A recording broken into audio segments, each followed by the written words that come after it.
और वहीं सरकार ने सांसदों की सैलरी में 24% का इजाफा कर दिया है।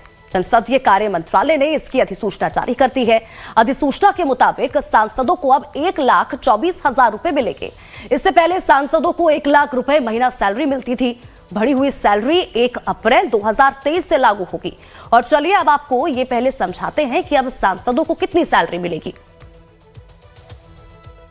तो देखिए, सांसदों की नई सैलरी का जो स्ट्रक्चर है इसको आपको समझाते हैं। तो देखिए, सांसदों का मासिक वेतन पहले जो था वो 1 लाख रुपए था। अब इसे बढ़ाकर 1,24,000 प्रति महीने कर दिया गया है। दैनिक भत्ते की बात करें तो देखिए, डेली अलाउंसेस और सब के साथ अगर हम बात करें तो देखिए 2,000 से इसे बढ़ाकर 2,500 रुपए अब कर दिया गया है। तो सांसदों की नई सैलरी का स्ट्रक्चर किस तरह से है, इसको लेकर जानकारी आप तक पहुंचा रहे थे। अब सांसदों की नई सैलरी का स्ट्रक्चर क्या रहने वाला है, अब ये भी समझिए। तो देखिए, अगर पेंशन की बात करें तो पहले पूर्व सांसदों की मासिक पेंशन 25,000 रुपए थी, अब इसको बढ़ाकर 31,000 रुपए कर दिया गया है।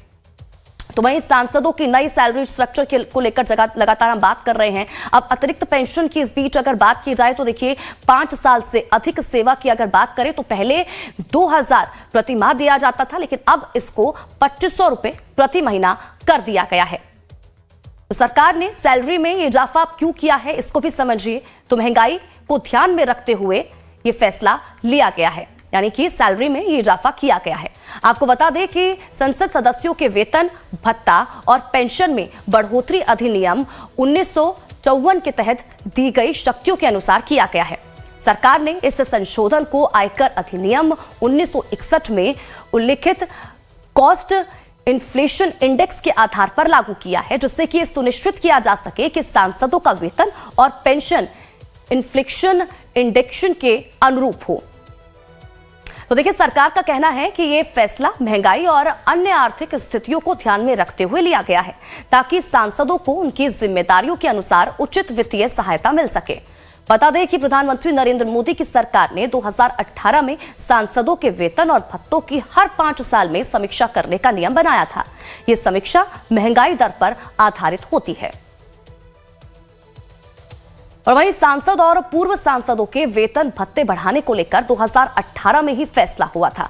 उस समय तय हुआ था कि सांसदों के वेतन भत्ते को ही सरकारी कर्मचारियों की तरह ही कर दिया जाए, खुद सांसद अपना वेतन न बढ़ाएं। यह फैसला 2018 में लिया गया था, अब लागू किया गया। मामले को लेकर पूर्व संसदीय कार्य मंत्री मुख्तार अब्बास नकवी का क्या कुछ कहना है, सुनवाते हैं आपको। संसद ने सांसदों का और पूर्व सांसदों का वेतन भत्ता बढ़ा दिया है। मेरे साथ मुख्तार अब्बास नकवी हैं, जो पार्लियामेंट्री अफेयर्स मिनिस्टर भी रहे।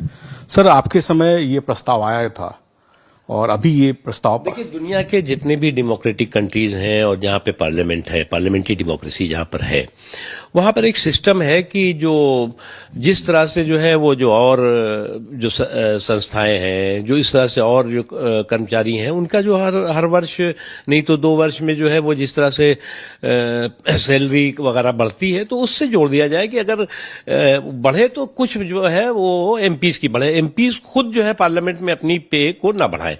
इस बारे में फैसला हुआ था, पार्लियामेंट में सर्वसम्मति से वो पास हुआ था, तो वो लागू हुआ है। अच्छा, आपके कहने मतलब 2017-18 का जो फैसला था वो पेंडिंग, वो लागू हुआ, तो वो सभी सर्वसम्मति से हुआ था, किसी ने इसमें विरोध नहीं किया था। लेकिन उसमें कुछ सांसद ये कह रहे हैं कि अच्छा होता कि एमपी लेड स्कीम जो वो बढ़ जाता। अरे भाई, ठीक है, आप मांग तो बहुत होती रहती है। सर, राज के साथ कमलेश सिंह, लाइव टाइम्स, दिल्ली। और वहीं सैलरी हाइक होने पर कर्नाटक से बीजेपी के सांसद पीसी मोहन का कहना है कि संसद में कुछ सांसदों ने सैलरी बढ़ाने की बात कही थी, जिस पर सर्वसम्मति से फैसला लिया गया। सर, अपोजिशन पार्टी आप पर रेटोरिक लगाती है कि आप कॉन्स्टिट्यूशन में बदलाव करना चाहते हैं, लेकिन अब 4% मुस्लिम आरक्षण दे करके खुद वो यही काम कर रही है, खासकर कर्नाटक में। See, this Muslim reservation in contracts, what they have done is unconstitutional. Unconstitutional what they have done. Today, Congress has crossed all the limits in appeasement politics. This is definitely people of the state, not only the state, the whole country will not accept it. Always Congress used to say that, BJP is talking about constitutional other thing. Today, day before yesterday, the Deputy Chief Minister of Karnataka, D.K. Shivakumar himself, he said he will change the constitution. So all these things are to be noted. Sir एक अलग issue है कि कल आप लोगों का payment बढ़ा दिया गया, खुश हैं उससे? एक long pending issue, 13 years is been pending before the parliament, and now parliament has taken that your salary and perks will be increased. How do you see this? About 24% the salary has been increased.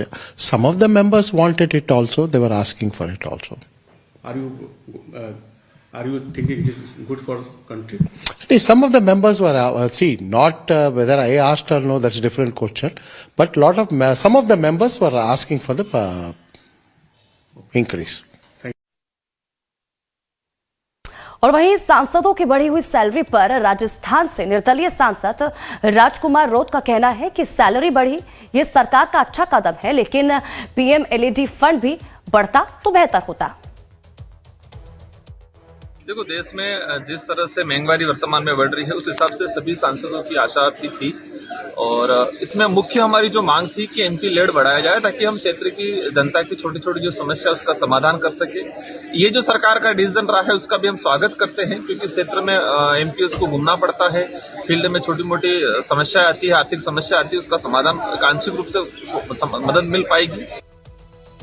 और वहीं salary बढ़ने पर Samajwadi party से सांसद राजीव राय का कहना है कि 7 साल से 8 साल के बाद सैलरी बढ़ी है, इनमें किसी को आपत्ति नहीं होनी चाहिए, जिनको लेना है तो ले वरना ना ले।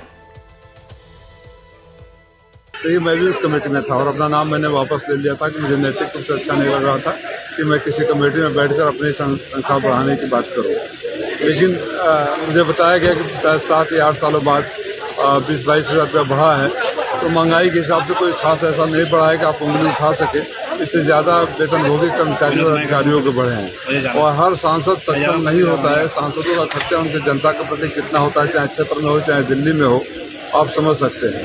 तो थोड़ा बहुत बढ़ गया तो उस पर मुझे लगता है कि किसी को आपत्ति नहीं होनी चाहिए। जिसको नहीं देना हो न ले, जिसको देना हो ले। और वहीं सांसद भोला सिंह ने बढ़ी हुई सैलरी को लेकर क्या कुछ कहा है, सुनवाते हैं आपको।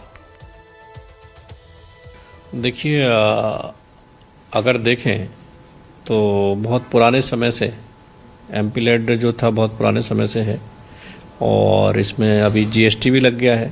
तो अकॉर्डिंग टू एमएलए, प्रदेशों में जितनी निधि एमएलए की है उससे काफ़ी कम संख्या में एमपी की है, बल्कि एमपी का एरिया बड़ा होता है। तो इसको लेके थोड़ा काम करने में लोगों की जो अपेक्षाएं होती हैं वो फिर कंपेयर करने लगते हैं कि कौन ज़्यादा काम करा रहा है।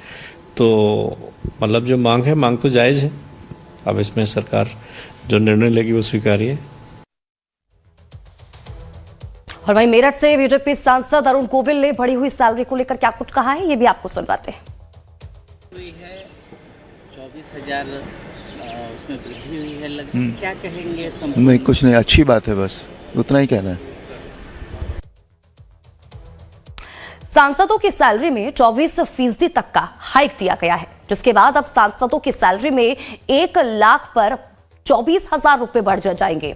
तो वहीं बढ़ी हुई सैलरी से सांसदों में खुशी है, तो वहीं मामले पर आम आदमी पार्टी क्या सोचती है, इस पर लाइफ टाइम संवाददाता ने आम लोगों की राय जानी। क्या कहना है आम लोगों का, सुनवाते हैं।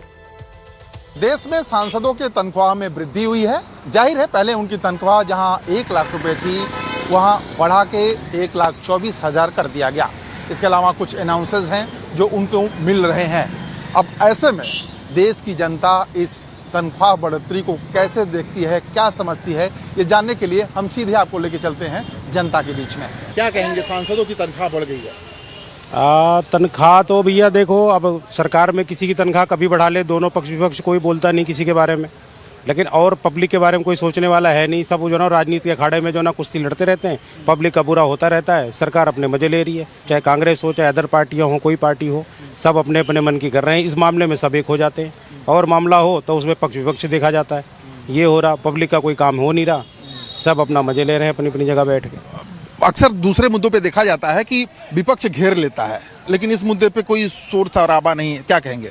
ये पुरानी पर पार्टी है, चाहे सरकार में कोई भी रहा हो, चाहे कांग्रेस रहे या ये रहे, दोनों पार्टियां एक हो जाती है अपने मुद्दों पे, तो बिल्कुल एक हो जाती है, इनको कोई समस्या नहीं है।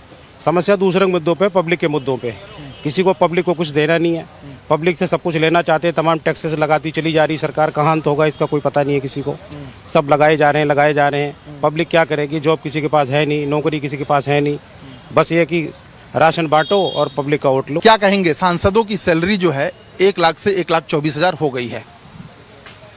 तो विपक्ष को थोड़ा सा ध्यान देना चाहिए कि भाई हर बात में प्रोटेस्ट होता है, इस पे कुछ हुआ ही नहीं। उनका भी तो बड़ा है। किनका? अब विपक्ष में जो सांसद है उनका भी बड़ा है, तो इसीलिए तो कुछ नहीं बोल रहा है, पब्लिक का देख ही नहीं रहे कुछ, क्या बोले। चलिए आप क्या कहेंगे। इसमें ये भाई जी ने जो बोला ना वो सही बोला कि इसमें तो सबका फायदा है ना, सारे सांसदों का फायदा है, तो कोई कैसे विरोध करेगा। इसमें तो इन सबका फायदा है, लेकिन मोदी जी ये नहीं सोच रहे हैं कि खाली सांसदों का ही सैलरी बढ़ाया जाएगा और गरीब जनता के बारे में कुछ नहीं सोच रहे हैं। इसी के साथ ही लाइव टाइम्स और खबरों का सिलसिला लगातार जारी है, बने रहिए हमारे साथ।